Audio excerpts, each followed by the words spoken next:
You've heard me talk in numerous videos about all the bad weather events that we have here in Rapid City. But today I'm going to talk about the positive. Hey everybody, I'm Tristan Emond with Mindful Living Realty, a realtor right here in Rapid City, South Dakota, the gateway to the Black Hills. Let's talk about some of the weather that my clients have said that they've loved after moving to Rapid City. Before we go further, I just want to make a comment to let you know that, all of this video stuff can be made through AI. And I could be doing this. You can see a likeness of me and it's all AI. Just want to let you know for now, at this point, I think I'm just going to be me. So what you see here, it's all real, for good or for bad. But let's get into the video. Now, the first one is humidity. Now, I know a little bit about this one because I remember in my childhood growing up in the southwest corner of Minnesota, where the humidity was a bit insane. Waking up in the morning with wet sheets, the clothing was all kind of, gross because, mom was frugal and she didn't want to leave the AC running all night long. She opened up the windows at night. So it was always really wet and humid in the morning. And then in my 20s, we spent a lot of times on the east side of the state in the community installing gym floors. No air conditioning in the gym. We're working hard all day long and you're sweating bullets in the first half an hour. So the low humidity in our area is a huge sigh of relief for a lot of people moving in our area, especially from places like Georgia, Florida, Southern California. And a wonderful side effect of this less humidity is fewer bugs. Now, we do have wet years where they're worse than other years. Some years the mosquitoes are really bad. Other years it seems like they're not really out there. But compared to our last trip to Iowa, where we were trying to sit outside and we just couldn't, had to go inside because of all the mosquitoes, we're here we can sit on the back deck in the evenings and usually not get carried away by the mosquitoes. Number two, it isn't hot as all get out. Now, this isn't to say that it doesn't get hot here. We've already had a couple 100-degree days this summer, and today and tomorrow are supposed to be in the high 90s, so we are experiencing some warm temperatures. But without the humidity, without the dew point, it doesn't feel as hot as other locations with the same amount of heat. And we aren't triggering 100-plus degree days for months on end like down in Arizona. Yeah, I know, it's a dry heat, but still, that's pretty warm. And I've got friends in Orlando that pretty much say, yeah, we just stay inside from May to September because it's so hot outside, they don't even want to go out. My wife and I spent one day at Disney World on our vacation to the beach in Florida one year, and it was 100 and some degrees in Walt Disney World, and she was about fit to be tied. June this year was actually kind of a cooler month. It was difficult finding days that were warmer to actually go out on the boat and actually enjoy it. Usually around July, we start getting a little warmer, temperatures start being a little more summery, and we can start kind of enjoying the outside. And August sometimes can be some really hot weather. In fact, even in September, there have been days where they have closed the school for a couple of days because the under-conditioned school buildings were so hot because it was still pretty warm end of August and the beginning of September. So while, yes, it can get hot here, fortunately, it does cool down in the evenings, which is my third point, cooler evenings. Obviously, this depends on the day and the week, but usually at night, it cools down enough once the sun goes down that you can sit outside and it's relatively pleasant. You might even be able to open up your windows. Sometimes we throw a fan in the door to kind of bring in some of that air. But of course, this all depends on who you are and your lifestyle. Sometimes we just keep everything shut and keep that AC running to keep the house cool. But there are times during the summer where it can get down to 80, sometimes even into the 70s during the evening and make it a much more enjoyable evening, especially after the day's been a little warm.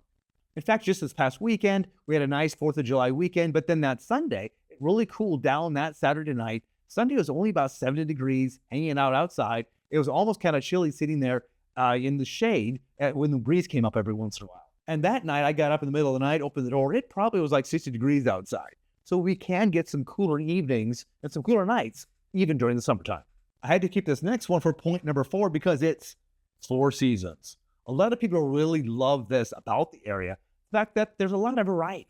We get wintertime, we get spring, we get summer, and we get fall. A lot of other places have spring for a week or two, right? Or they have a month or two of winter, and that's about it. Here, we get it all. A lot of the people that I've helped move here have come from like Southern California, San Diego, where the weather is considerably more temperate, more 80 degrees all day long. And they really have enjoyed coming here, had different changes in the weather, had the different seasons, be able to enjoy the beauty of every one.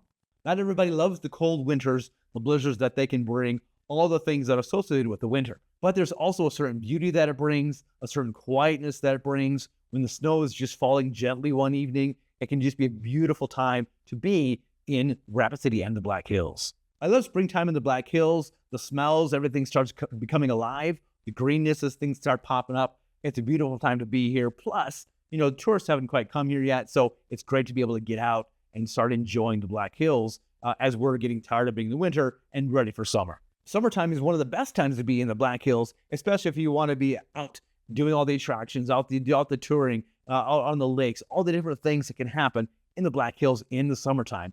A lot of different things going on, a lot of activities, so much fun to be had in the summertime if we can just keep it now to be slow down a little bit, because we only get a few months of summer. We really like to enjoy it. And finally, there's the fall, where we start getting the sweater weather type temperatures. Finally, sweater weather. And the trees start turning colors. Now, I had someone from New York here that pretty much was saying, yeah, that's kind of nothing compared to what we got in the Northeast. We don't have as much color as some other areas. You have a lot of more yellows and light greens, but it's still amazing time to be in the Black Hills, taking your drives through Spearfish Canyon, walks down through different places, just a whole different walk in the fall time. Now, you never know in fall what kind of weather you're going to have here in South Dakota. We've had blizzards on Labor Day. We've had 100-degree temperatures on Labor Day. Sometimes we have nice, warm, long falls, which are then amazing, because that's really our time as locals, even though spring is a great time. But the fall usually is a lot warmer, a lot more time to go out and do all of our activities when it's still temperate enough to go out and enjoy the Black Hills. Number 5, snow.